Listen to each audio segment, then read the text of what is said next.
Islaamummaan faaya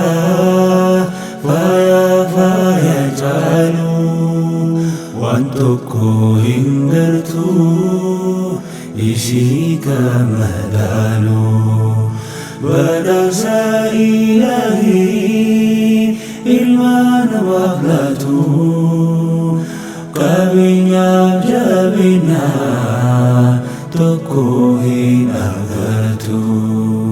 Islaamummaan faaya caalu waan tokko hin gartu isii kama laalu badhaasa Ilaahiin ilma namaaf laatu qabeenyaaf jabina tokko hin argatu.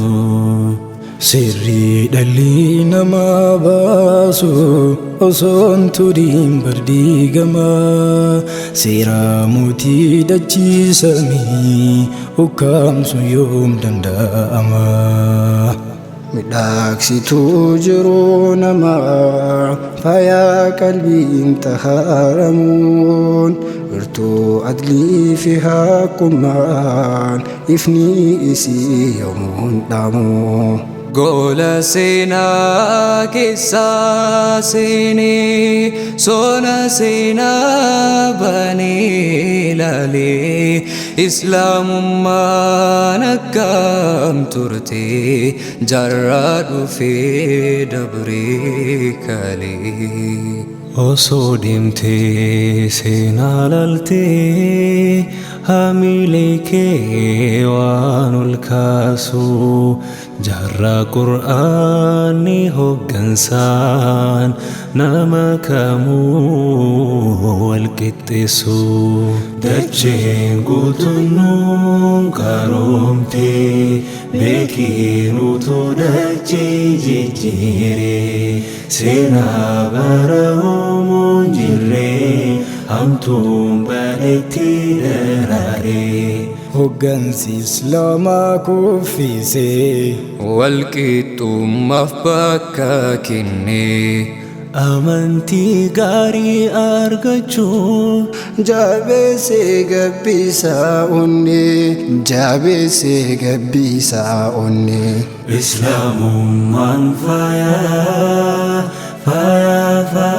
caalu waan tokko hin gartu ishii kama laalu badhaasa Ilaahii ilma namaaf laatu qabeenyaaf jabina tokko hin argatu. Ergaamiinsaa nabiin duraa laaltee waan garaa si nyaatu jirtuu qabuun awwaalanii shamarra yeroo dhaalattu. Kan mirga eegu hin jiru wallaahi akka Islaamummaa qollaa deemuun akka beeyladaa gadi dhiisuudha namummaa. Dhalli namaa kabajamee jiraachuuf dirqama qaba. Islaamummaatu ulfeessee faaya warqee isiin qaba. Daandii ambiyootaa hundaa Islaamummaan hin dhufne kalee Nabi Muhammadiin irraa beekii Makkaattiin eegallee.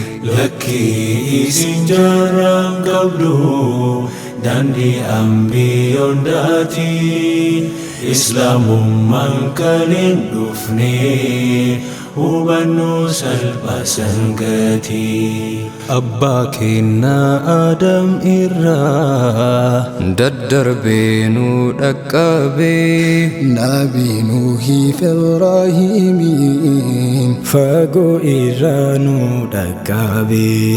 Daawudiif nabiin Isaa, Nabi Muusaaf nabiin kennaa islaamummaa irra jiraatan ragaadhaan mirkaneeffannaa.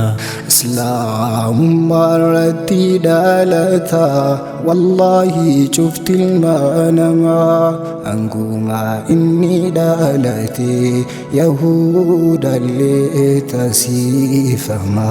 Eguma inni dhalate nasaaraaf majuusaa ta'a lakkii jecha koo miti hadiisa takkas jedha.